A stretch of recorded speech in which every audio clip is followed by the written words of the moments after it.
Beneath the glass walls of Dominic Russo's penthouse, the city stretched out like a maze of trembling light, glittering and guilty beneath its own brilliance.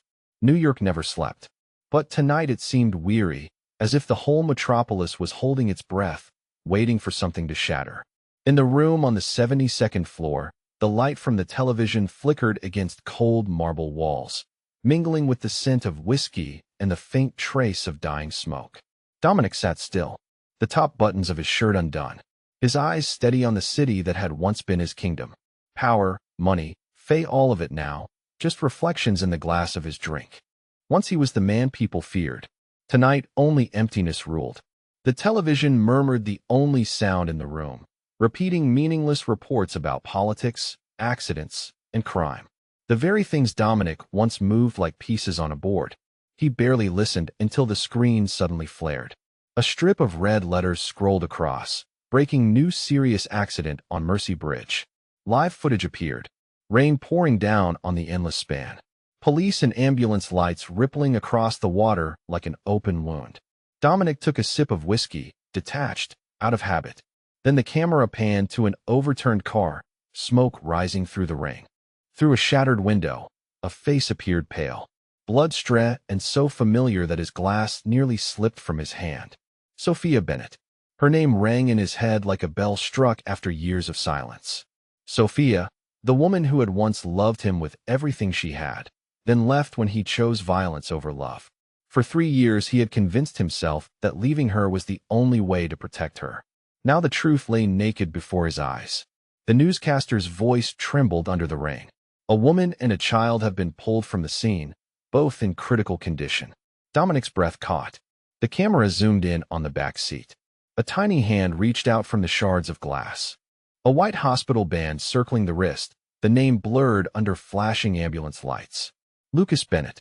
The glass fell from his fingers, shattering on the marble floor, the sound cracking through the silence like lightning in the night. For a heartbeat, everything stopped. The rain, the light, even his breath. Then the real storm began. Not outside, but within him. Dominic rose, his heart pounding. That old instinct of danger, returning not from an enemy, but from the terror of losing what he had only just realized might still be his. The name on that band burned into his mind, each letter carved deep. He grabbed his keys and coat, leaving behind the fortress that once symbolized his power. The elevator plunged downward, its mirrored walls reflecting the face of a man once called the king in the shadows now. Just a man trembling between loss and what remains.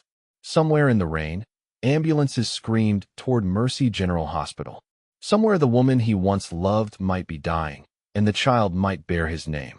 Outside the city still blazed with its sleepless light. But in Dominic Russo's eyes, only one thing burned now: resolve. He would not let fate write the same tragedy again. If someone had harmed Sophia, if that child truly carried his blood, then tonight the city that once trembled at his name would witness him rise one final time, not for vengeance, but to save the only thing that still made him feel alive. Rain fell like 1,000 needles over the city as Dominic Russo drove out of the tower's underground lot. Tires hissed on the slick pavement. Wind tore through the cracks in the window, merging with the frantic rhythm of his heart. All his life, Dominic had faced nights of blood and gunfire, had held weapons with steady hands, had stared death in the eye without flinching. But tonight, every siren echoing through the storm stole his breath. Red and blue lights flashed in the distance, casting jagged reflections across a face lined with guilt and confusion. The name replayed in his mind like a sentence. He thought of Sophia, of the last time she looked at him with tear-filled eyes, and said that if he didn't leave that world, it would consume them both. He had walked away, believing he was protecting her, believing that leaving was love. But now that love lay between life and death, and he understood there was no such thing as protection when the one you love still suffers. The rain came so hard the wipers couldn't keep up, yet he never slowed, his hands gripping the wheel until his knuckles turned white. The city blurred like a fever dream, lights smearing across the wet asphalt, half his face lit by flashes of passing car shelf. A man long dead, half struggling to live again. From the car radio came the quivering voice of a woman repeating the story. The accident on Mercy Bridge is believed to involve a collision with an unidentified SUV. The woman has been identified as Sophia Bennett, 35, a freelance investigative journalist. A child was found in the vehicle and is being transported to Mercy General Hospital. Their conditions have not been released. Dominic tightened his grip, heat rising to his throat.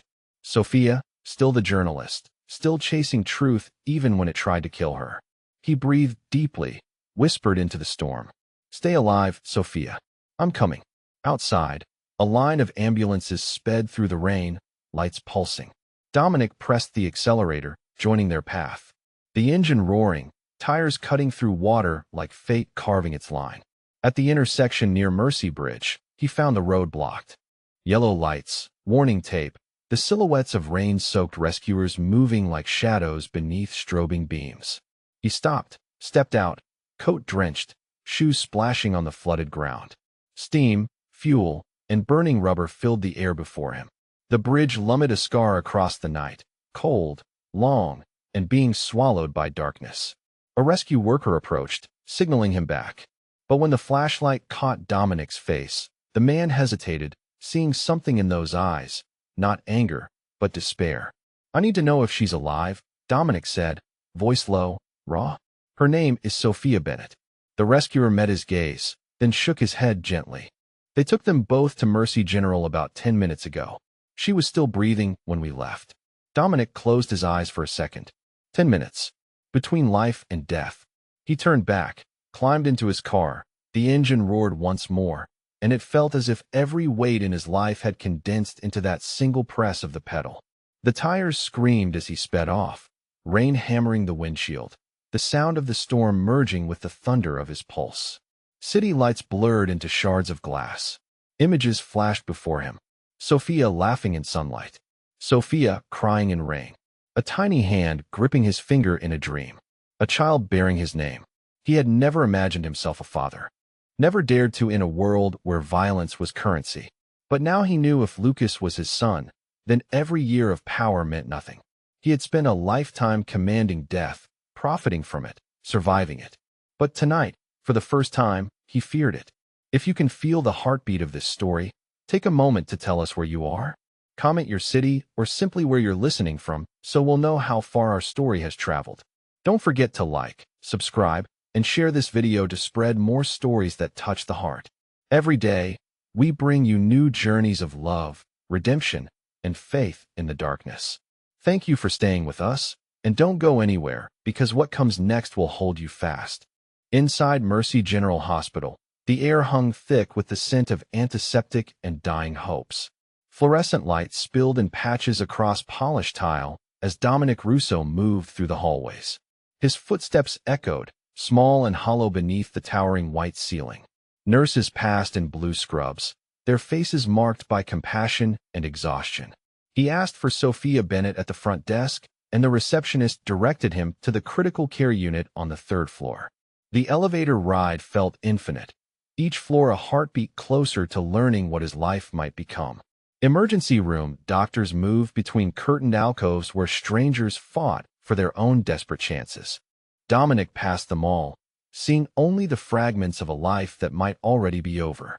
A nurse in her 50s approached, her voice soft and tired. "Are you here for Sophia Bennett?" He nodded, words trapped somewhere in his chest. The nurse studied his face, perhaps recognizing something in his pale complexion and trembling hands. "She's stable," she said finally. "Badly injured, but stable." "And the child?" "Lucas is in pediatric intensive care. He's conscious, but scared, looking for his mother." A fist closed around Dominic's heart. "Can I see him?" The nurse hesitated. "Are you family?" The question hung between them like a bridge he couldn't cross. "Not officially," he said quietly, "but I might be. I think I might be his father." The nurse studied him for another long moment, then gestured toward a room with large windows overlooking the unit. "You can see him from there while I check with the doctor about visitation."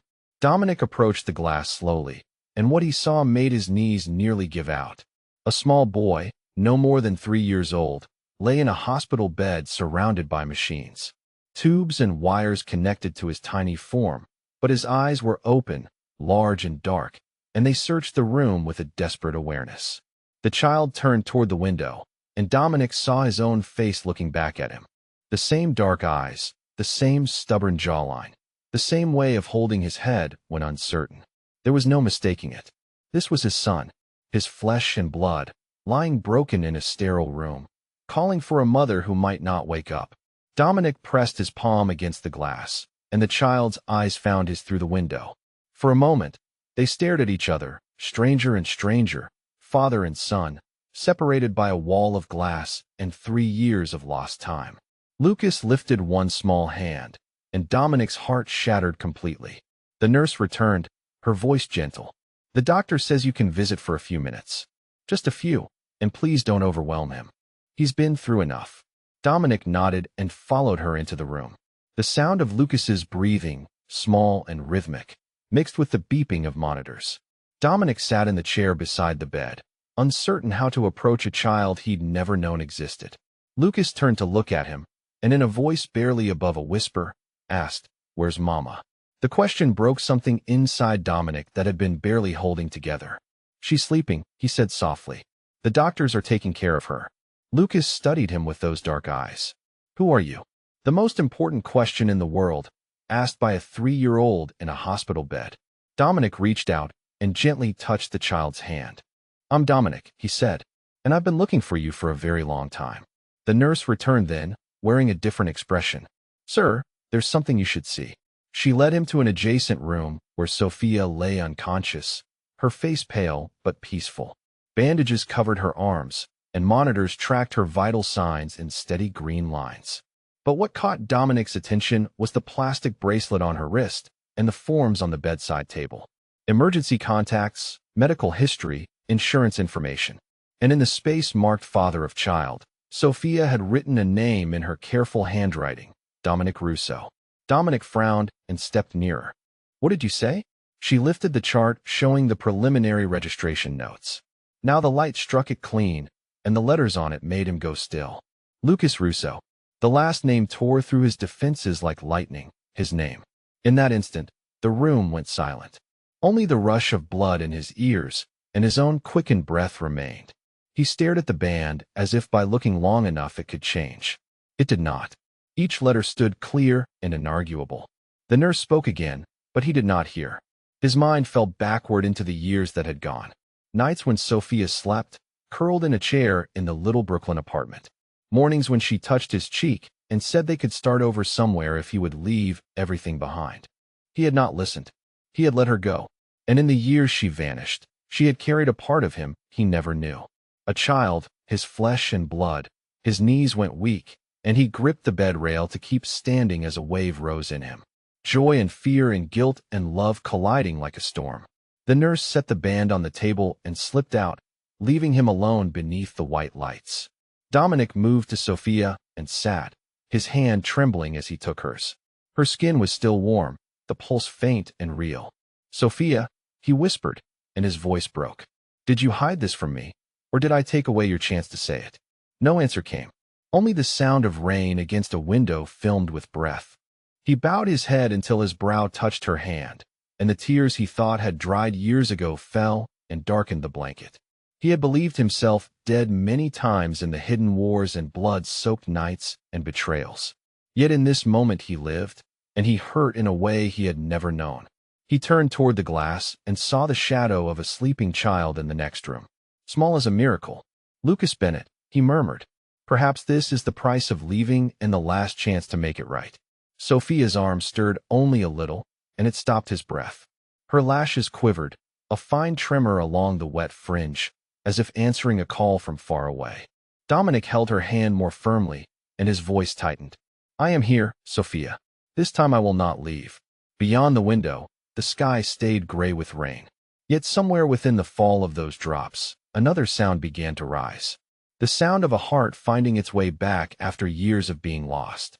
Morning poured through the hospital windows, a cold white light reflecting off the pallet tile.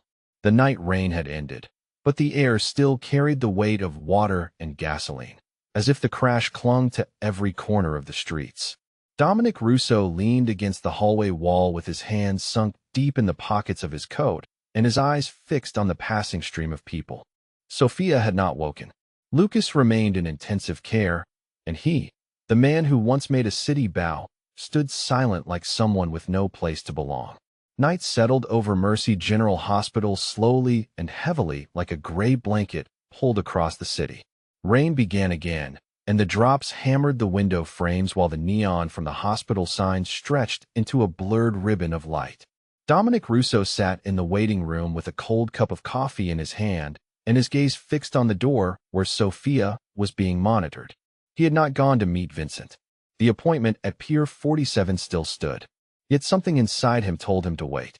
Perhaps it was instinct or the fear that if he stepped away from this place, everything would be gone when he returned. He pulled out his phone and stared at the dark screen with no calls and no new messages. And just as he set it down, the screen lit. A message from an unknown number with no name and no image appeared. The words formed slowly. She is not safe there. Beneath it was a blurred photograph of a hospital corridor, and in the distance, the recovery room where Sophia lay. Dominic jerked upright, and his heart slammed. He ran into the hallway and scanned the length of it, and saw only a few nurses moving quickly and no one suspicious. He opened the message again with a faint tremor in his fingers, and a second text arrived at once. You thought you could hide them forever.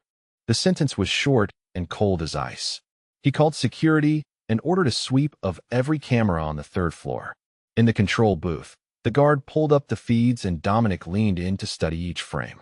Everything seemed ordinary until he spotted a figure in a black coat near the elevator about 20 minutes earlier. The person moved slowly with head down and no face visible. If Vincent was involved, he needed the truth before more blood ran. When the doors opened, he studied his own reflection in the glass. The man looking back was not the one who had left the life of crime behind. He was the one being pulled back. He touched the old scar on his neck. The mark of that night of betrayal with Antonio. The dull ache beneath the skin reminded him the past had never died. At the lobby, he took out his phone and found Vincent's number. The call rang once and cut. A text arrived at once. If you want to talk, meet me tonight. Pier 47. No address, no explanation, only a command. Dominic stared at it. The old dock where they had run their first jobs. The place where Vincent once swore that even if the world collapsed, he would never betray. Now the same place in the same rain-washed night, but the meaning had changed. Dominic flicked a cigarette into the rain, and the water extinguished it in an instant. He looked back at the hospital that held Sophia and Lucas, and then turned away and stepped into the night. Neon laid itself across the puddles, and the wind wrapped the damp and the ghost of gasoline around him. In Dominic Russo's eyes, the city put on its old face again, the face of deceit and betrayal and blood, and this time he would not let anyone else choose the road for him. The smell of disinfectant and the sharp ghost of burnt wiring threaded the air and warned of something wrong. In the security bay, the attendant wrestled with a row of dead screens and said the entire third floor went offline about 10 minutes ago, and someone got into the internal network.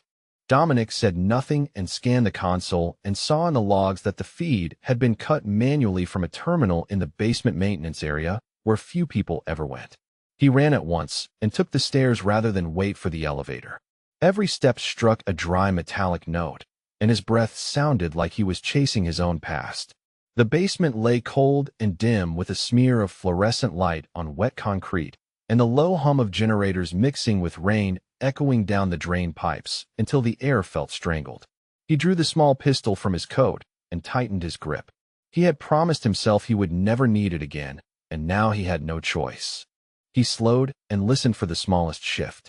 At the end of the corridor, a steel door stood ajar with a wedge of warm light. He moved closer and heard a dragging heel and metal on the floor. A tall figure in a black coat slipped past the gap with a slight tilt of the shoulder, the gait of someone used to carrying a weapon. Dominic pushed the door wide and brought the pistol up by reflex and found only old generators droning and the dense smell of oil. No Sophia and no one at all. On the console lay a hard drive ripped out and a network cable cut clean. He plugged the line back and brought up the auxiliary display, and the feed stuttered into life, torn and ghosted like a memory ripped in pieces. In the final seconds before the camera went dark, he saw a man pushing a gurney off the third-floor corridor with a nurse at his side. Both wore surgical caps and masks, faces hidden, but the carriage of the shoulders and the angle of the head and the exact cadence of the steps stopped his heart. Vincent Cross, even in a blur he knew it. Every movement, every beat of the stride belonged to the man who had fought beside him for a decade. He stepped back with his pulse hammering and a cold fracture through his chest. Vincent, why? He stared at the frozen frame where the logo of Serpent Crest flashed on the employee badge of the one steering the gurney. Fury rose and mixed with disgust and pain. The name Vincent tonight told like a curse. He struck the console with his palm, and the clang rang through the room. In that moment he understood it was all arranged. Every signal, every message, even the meeting at Pier 47 had been bait. But for whom? Him or Sophia? The question burned. He pulled out his phone and opened the locator. Sophia's signal was weak yet alive and flickered near the southern docks.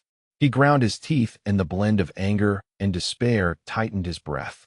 She was there with Vincent, or worse, with Antonio's men.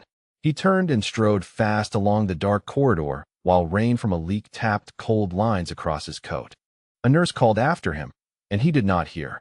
The past spoke louder with the memory of nights at a battered wooden table where Vincent laughed and said, "If I ever betray you, we'll know why." Now he knew, and it was too late to save the trust. By the time he reached the lobby, the guards had locked the gates, and red lights pulsed and sirens rolled. He forced his way through the cluster and said, "Do not stop me. I know where they are." Outside, the rain fell hard, and water ran down the steps like blood draining from a vein. He stepped into it and set his collar and closed his hand on the car keys. The car shot from the hospital drive, and the tires flung. Sheets of water behind him. Mercy General sank into the dark, and ahead.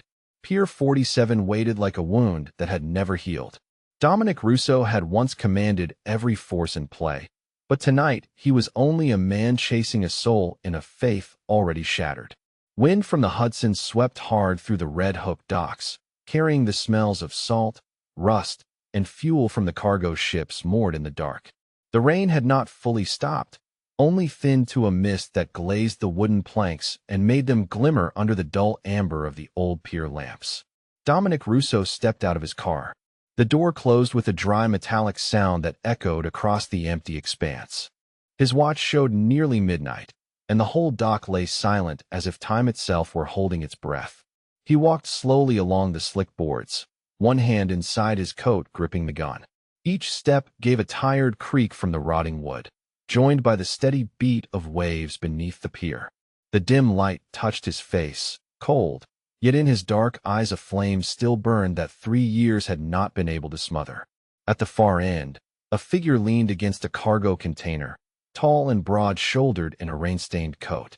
When Dominic came closer, the man raised his head, and the weak light revealed a face too familiar to mistake.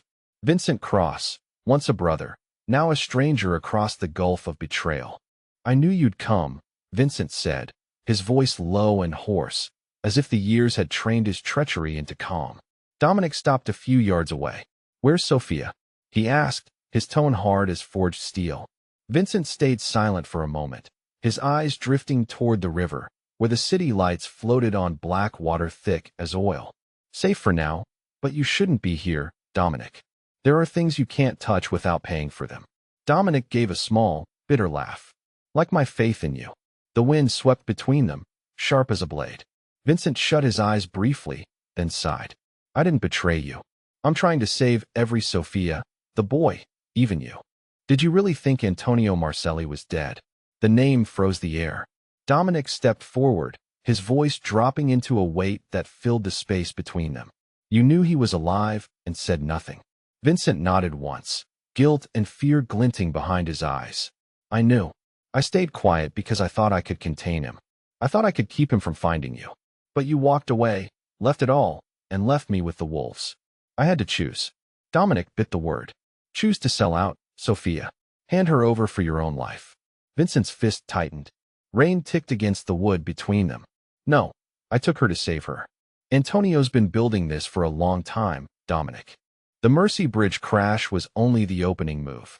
He wants you back in the game. He wants to watch you lose everything and crawl to him. Then take it as the last time I'll ever save you, brother." The words had barely left his mouth when headlights flared from the dark. A black sport utility vehicle burst out of the shadows, the engine roaring like a beast.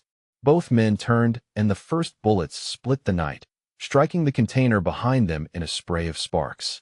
Dominic dropped sideways, dragging Vincent down, and fired back. Gunfire shattered the rain and wind, turning the dock into a storm of metal and flame. Through smoke and water, they fought back-to-back enemy, ally, brother, all indistinguishable in that instant. And far beyond them, under the yellow haze of fog and light, a lone figure stood watching, a cigarette ember burning red between his fingers. Antonio Marcelli had returned, and the night was only beginning. Gunfire still cracked along the Red Hook Pier, each bullet leaving a dry echo that vanished into the rain-soaked night. Dominic Russo pressed his back against a rusted container, his breath rough, rain running down his face and mixing with sweat and the thin line of blood from the graze on his shoulder. Across from him, Vincent Cross crouched low, sliding a new magazine into his weapon, the pistol trembling slightly in his hands, from cold and from something heavier than fear. The yellow beam from the SUV's headlights poured over the slick boards and the river beyond, exposing dark shapes moving closer. Dominic glanced at Vincent and growled through the chaos.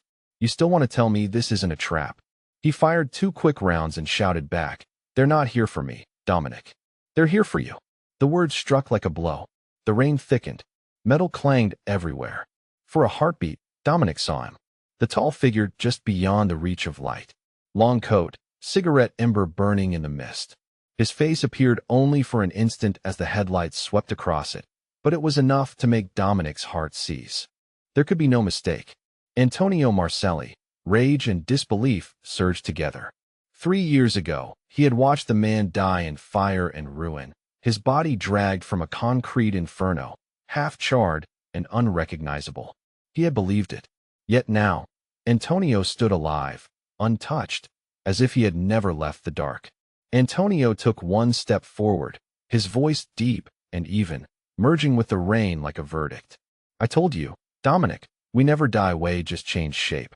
Dominic rose, gun aimed, but Antonio vanished behind a stack of crates, his dry laughter scraping through the wind. Vincent caught his arm. "Urgent. We have to go. There's no time." Dominic shook him off, his eyes fixed on the blackness ahead. "Tell me the truth, Vincent. You knew all of this, didn't you?" Vincent hesitated a beat, then lowered his gun, his voice heavy and raw as though every word cut him. "I knew he was alive. I knew he was rebuilding Serpent Crest. I thought I could keep him leashed. Trade my life for yours, for Sophia's, for the boys. But I was wrong. He doesn't want power." Dominic slipped the drive into his pocket. The weight of the gun in his hand felt like the weight of vengeance itself. He spoke quietly, almost to himself. "Antonio Marcelli thinks he can command my fate, but he's forgotten one thing. I have nothing left to lose." Vincent turned to him, understanding in his eyes that tonight they would walk back into the same fire they had once escaped. Far off, a ship's horn moaned across the harbor, long and mournful, the sound of a hunt beginning. The night stretched on like a dying prayer as Dominic and Vincent left the docks behind, driving toward the industrial wasteland where rusted roofs and twisted steel frames stood like witnesses to old sins. They stopped in the shadows beside an aging truck, its dim headlights glowing weakly through the mist. And inside the cab they prepared for the journey they had once sworn never to make again. The air was knife cold, thick with machine oil and the salt of the river. A reminder that this was their world, the world that had devoured everything they loved, and now lured them back to reclaim what it had stolen. Vincent opened his duffel, laid out pistols, spare magazines, and a radio on his knee.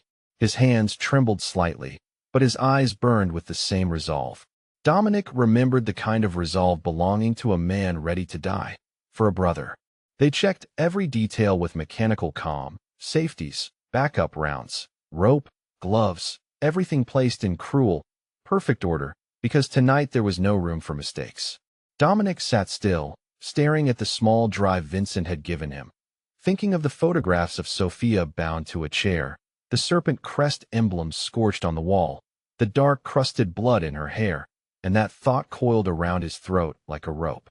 This was no longer about power or territory. It was about protecting the family he had never known he had. Vincent leaned close. whispering what he knew the main entrance to the factory. The shift change at 2 in the morning meant to lure intruders. The side access through an old storage bay where Antonio's network had once thrived. They spread out the fragments they'd gathered, photos, timelines, addresses, piecing them into a plan so precise it made Dominic's chest tighten. Split up or push straight in, distract or attack Hedon. Every option carried the weight of sacrifice. Vincent suggested 2 routes, one to jam security, one to reach Sophia. Dominic looked into his friend's tired face, seeing not strategy, but the last fragile thread of trust between them. He thought of Lucas, of the plastic bracelet with the name Russo still lying on the hospital table, and realized that every step tonight could decide the life of an innocent child. They discussed disguises, fake ID badges, how to blind the cameras, how to slip through the old maintenance tunnels under the mill if everything collapsed. Vincent described the last time he saw Antonio. The man's eyes, no longer drunk on power, but filled with a cold, patient madness that refused to die. Dominic's hand tightened on the steering wheel. The cold scrape of metal at his wrist reminded him that every scar had a name, a story, and now the story was reaching its end. They packed rations, escape routes, contingency maps. Dominic unfolded an old paper blueprint, tracing a finger over the faded letters spelling Haven, murmuring the names of streets that might lead them there, because in his world, maps and time were the only barriers between safety and ruin. Vincent placed a hand on his shoulder, a gesture half brotherly, half farewell. He said he wouldn't let Dominic go in alone and not out of duty, but because of something deeper, a promise to the people they had once sworn to protect. When they sealed the truck, the neon glow outside reflected on the metal like a fresh wound. Dominic drew a long breath, feeling every heartbeat as a declaration of war, and before starting the engine, he bowed his head and whispered a silent prayer. This time, he was going back into hell. But he would carry more than blood and steel. He would carry the promise to come home to the family still waiting for him. By the time they reached the outskirts of Haven, dawn was still hours away. The last stretch of night was thick and still, every breath sounding like wind through rusted frames.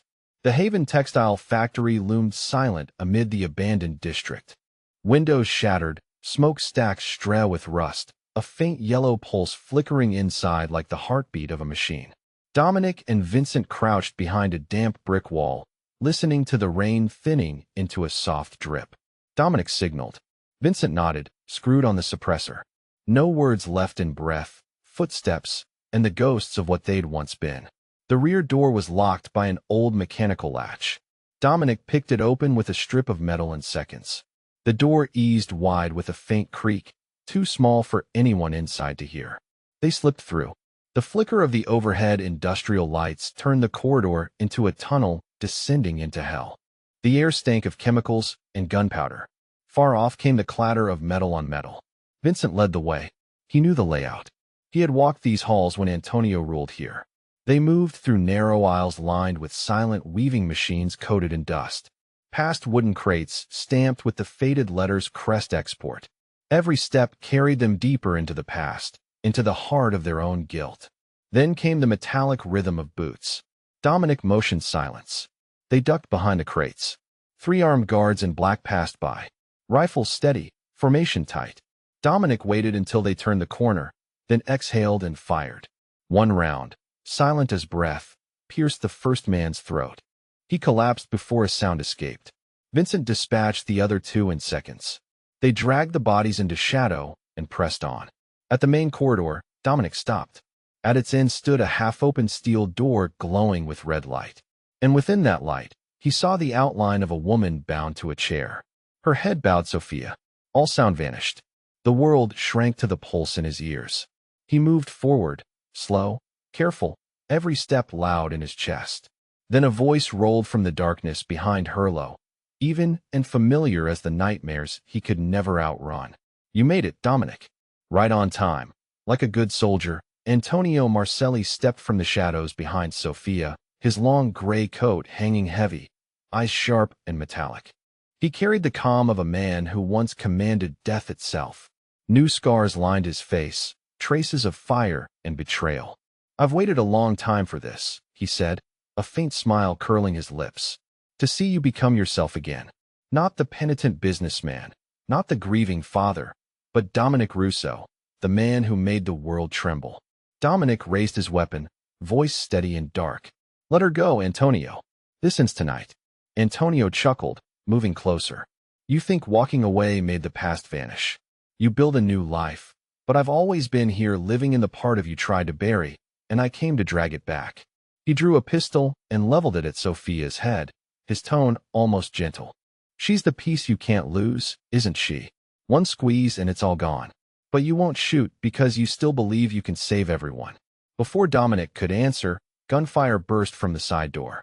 Vincent hit one of the snipers on the catwalk and shouted, "Down, Dominic." The room erupted.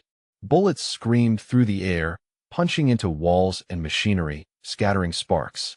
Antonio fell back, dragging Sophia with him as a shield, his smile widening the smile of a man who thrived in chaos of his own design. Dominic dove behind a crate and fired. Vincent covered from the opposite corner, his shots echoing through the metal and flame. The smell of powder, oil, and blood thickened the air. A grenade exploded. The floor shuddered, lights snapped out, and the room plunged into the trembling red of shorting wires. Through the haze, Dominic saw Antonio hauling Sophia toward the exit. He shouted and charged, firing as he ran. One bullet sliced Antonio's shoulder. The man staggered but kept moving.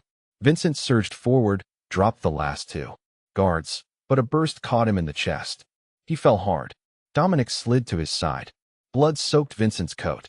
Vincent gasped, gripping Dominic's wrist. Save her. Finish this. Dominic nodded, his eyes no longer afraidly burning. He rose and plunged through the smoke, heart pounding louder than the gunfire. At the far end, Antonio dragged Sophia into the open yard where the first light of dawn split the ring. Two men, two pasts, two fates faced each other beneath the storm. Antonio turned, gun raised, eyes alight. This is who you are, Dominic. Welcome back to hell. Dominic squeezed the trigger, and the world shattered in a burst of white fire. The last shots died into air thick with the stink of smoke and burned iron. A white flash flared and went out, leaving a red darkness from the fire spreading along the leaking oil lines of the mill. Dominic Russo dropped to his knees with a ragged breath. Smoke flooded his lungs until he coughed hard and his eyes burned. Yet through the haze, he still saw Sophia against the wall. Her hands bound, her eyes wide on him, afraid and fiercely awake. He crawled toward her, his knees scraping through heat and grit. But when only a few yards remained, a figure lurched out of the smoke. Antonio Marcelli was still alive, blood from his shoulders soaking his coat, and a smile unbroken on his mouth. You thought I would die so easily, he rasped, the pistol shaking in his hand, but still leveled at Dominic's chest. His face in the firelight half man, half demon, the mentor he had been, and the beast of the past. Dominic had no gun, no time, only the crackle of flames around him. Antonio came closer and pressed the muzzle to Dominic's brow. End it. Won't be that simple. This book names people with power. They won't stay quiet. Sophia tilted her head, a faint smile curving her lips. But you were never the quiet one. Her words lit something small and fierce inside him. Dominic stood, handed the ledger to the officer, and said clearly, "Give this to the federal prosecutor. No copies. It goes public." The officer hesitated. "Are you sure? It'll bring you down, too." Dominic looked out toward the water where sunlight flickered on the surface. "I've lived in the dark long enough. Let the light do the rest." When the officer left, Dominic turned back to Sophia. She studied him for a long moment, then whispered, "You're not the same man anymore." He smiled faintly. "No, but I'm still the one who lost you once. I won't let it happen again." Her eyes closed, her lips trembling as a tear slipped down and caught the morning light. The sirens faded as ambulances pulled away, leaving only the cold river wind sweeping through the blackened steel frames.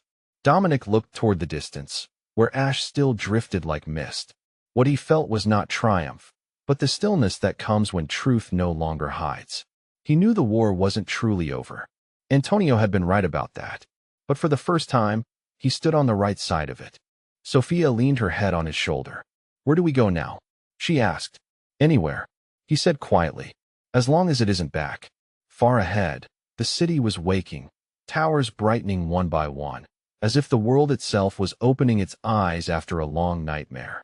In that pale gold light, Dominic Russo held Sophia's hand and left behind the fire of his pasta fire that had buried an empire and given him at last a beginning unchained from the dark. The sky that day carried a thin gray veil, the light subdued, as though the city itself kept silent to honor a man who had lived too long on the edge of right and wrong. Vincent Cross's funeral was simple, held at St. Augustine Cemetery on a hill overlooking the Hudson. No officials, no cameras, only a few faces who owed him survival, and one man who owed him his life.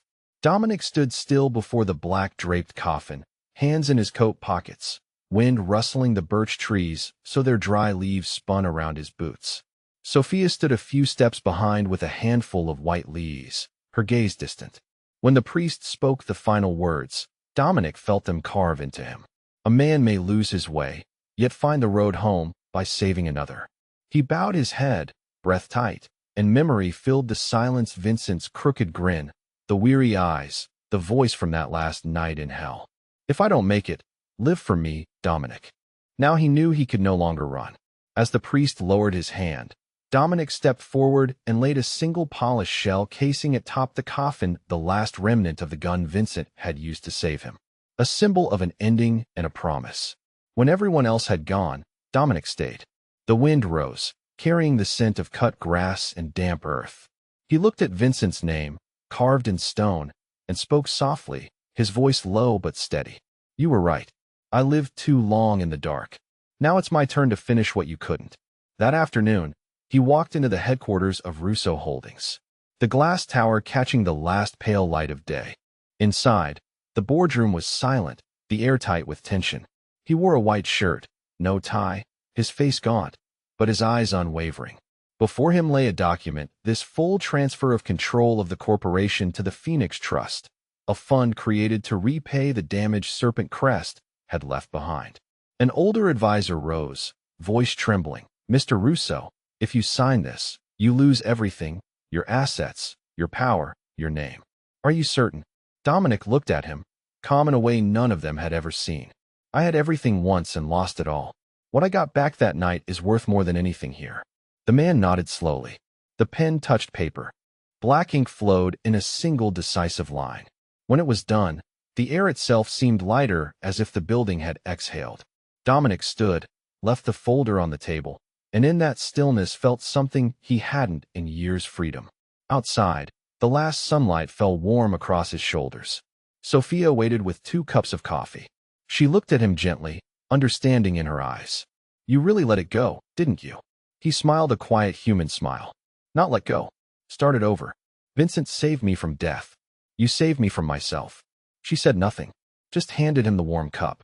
They walked together along the sidewalk, golden leaves circling down around them.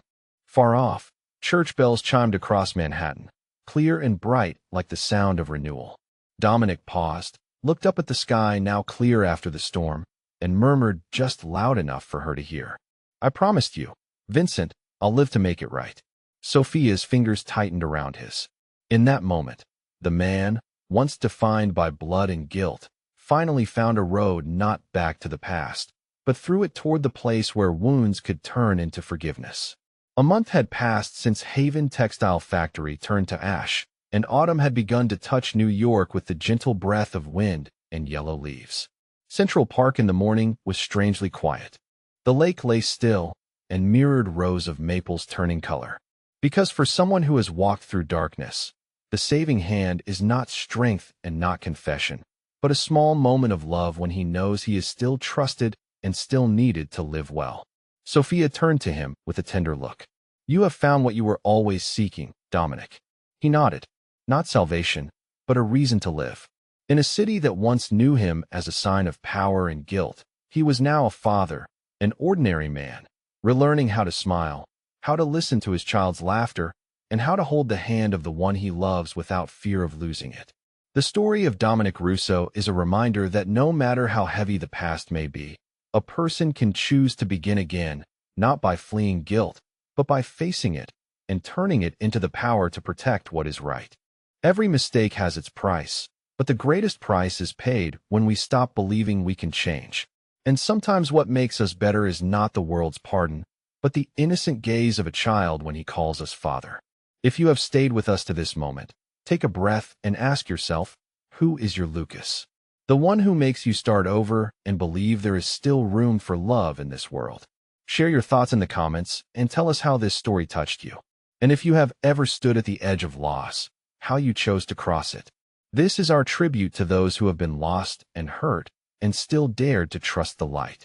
If you were moved, remember to like, subscribe, and share so that more people can hear stories that reach the heart. Every day we bring you journeys of love, kindness, forgiveness, and the long road back to yourself. Because sometimes a story at the right time is enough to help someone believe they can begin again. Thank you for walking with us. May you have strength, peace, joy, and a reason to smile each day. 3 months after the destruction of Haven Textile Factory, Dominic Russo stood in the kitchen of a modest Brooklyn apartment, watching Sophia teach Lucas how to crack eggs. The boy's small hands fumbled with the shell, sending fragments into the bowl, but his concentration was absolute. His mother guided him patiently, her voice soft with encouragement. This was their new life. No penthouse, no empire, no army of men waiting for orders. Just morning light streaming through ordinary windows and the sound of a child's laughter filling spaces that had been empty too long. The nightmares still came sometimes. Lucas would wake crying for his mama, confused by dreams where bad men took her away. Sophia bore invisible scars from her captivity, flinching at sudden noises, checking locks twice before bed. And Dominic himself carried the weight of Vincent's sacrifice, the knowledge that his friend had died to give him this second chance. But they were healing. Day by day, moment by moment, they were choosing to build something new from the wreckage of what came before. Sophia looked up from the stove and caught him watching. "You're thinking too hard again," she said, wiping flour from her hands. Lucas needs his father present, not lost in his head. The word father still felt foreign on his tongue, but less so each day. He moved to the table where Lucas sat coloring and settled beside the boy. "What are you drawing, buddy?" "It's us," Lucas said seriously, pointing to 3 stick figures holding hands. "That's Mama, that's me, and that's you, Papa Dominic." The crayon drawing was crude but unmistakable. A family, complete and whole in theirs. Dominic felt something ease in his chest, a tension he'd carried so long he'd forgotten it wasn't natural. But their peace was fragile, and he knew it. The world they'd left behind didn't simply disappear because they'd walked away from it. Money still talked. Power still corrupted. And somewhere in the shadows, other men were building empires on the bones of the one he'd destroyed. The reminder came on a Tuesday morning in the form of a phone call from a number he didn't recognize.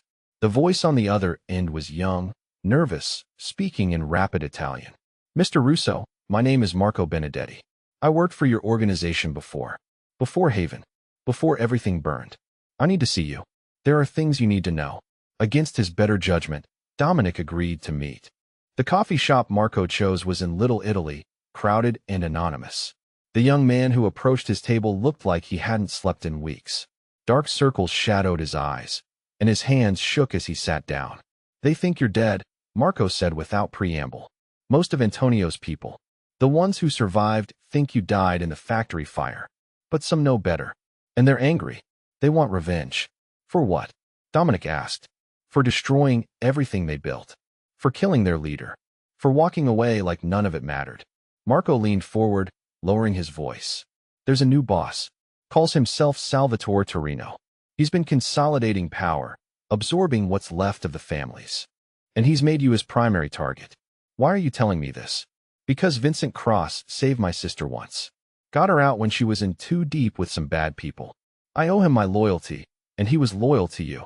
So now I'm loyal to you." Marco slid a manila envelope across the table. Photos, addresses, surveillance reports. Everything I could gather about Torino's operation. He's planning something big.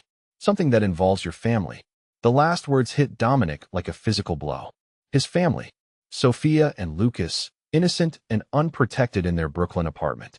He opened the envelope with steady hands, though his heart raced.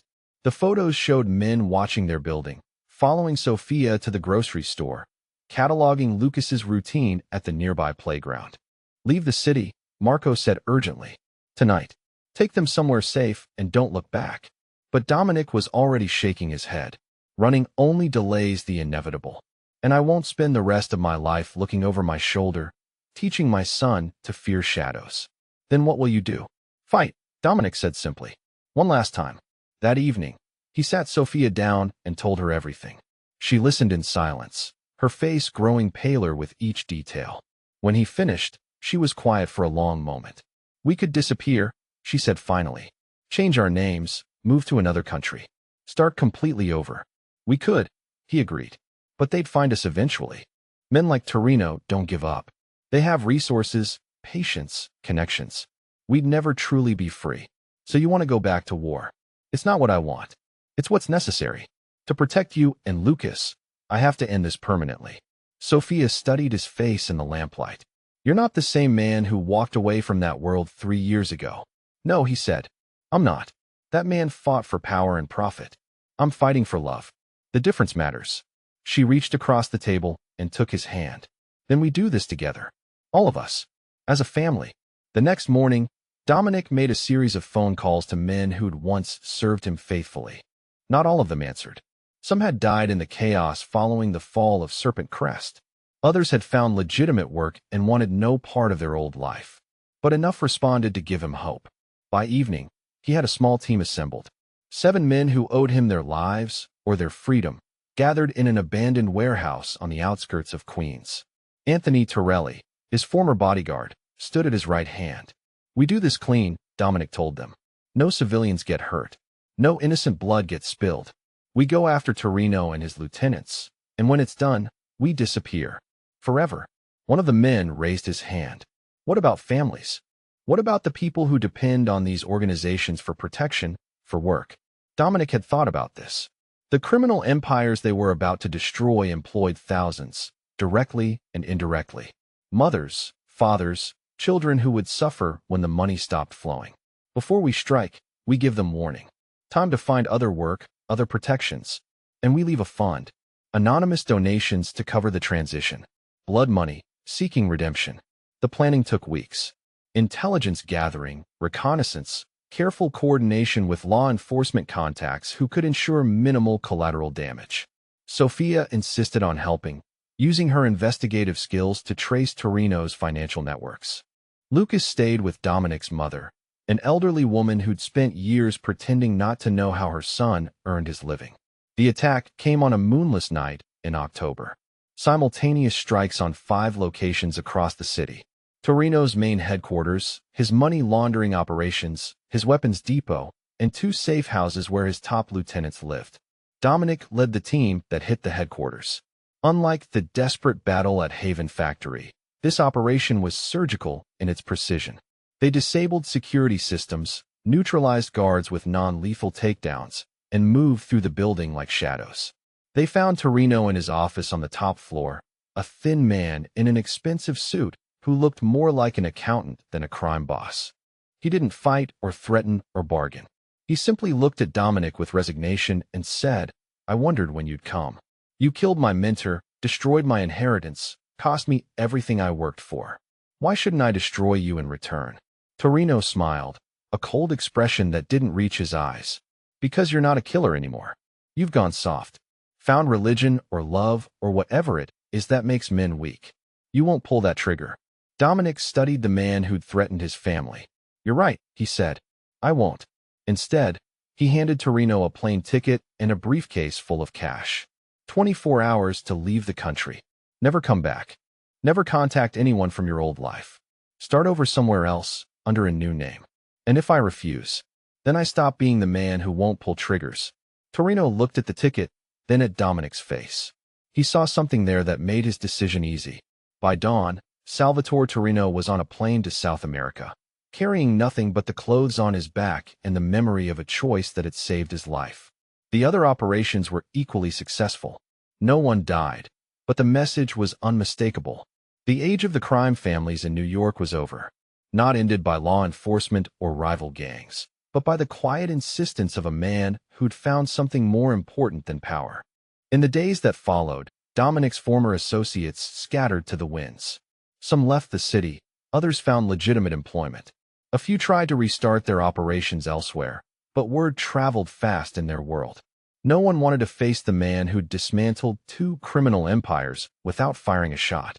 Sophia published a series of articles about organized crime's impact on working families, using information from the raids to expose corruption in city government and construction unions.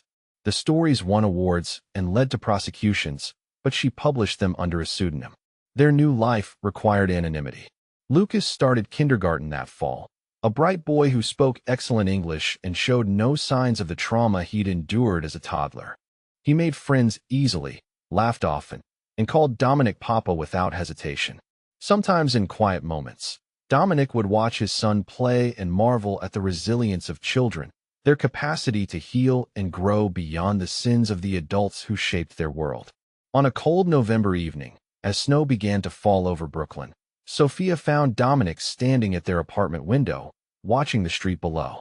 She wrapped her arms around him from behind and rested her chin on his shoulder. "Second thoughts?" she asked. "Never," he said, and meant it.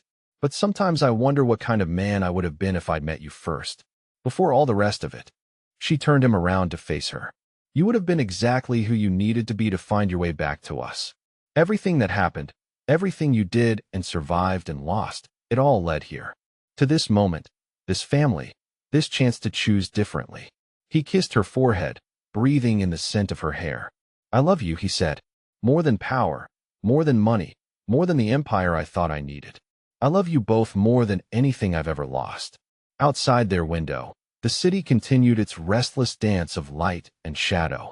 But inside their small apartment, 3 people had found something rare and precious. They had found peace, earned through blood and sacrifice, and the willingness to believe that even the darkest past could be redeemed by love. Dominic Russo had once been a king in the shadows. Now he was simply a father, a partner, a man who'd learned that the greatest victory wasn't conquering others, but conquering himself. The boy who called him Papa would grow up knowing safety and love.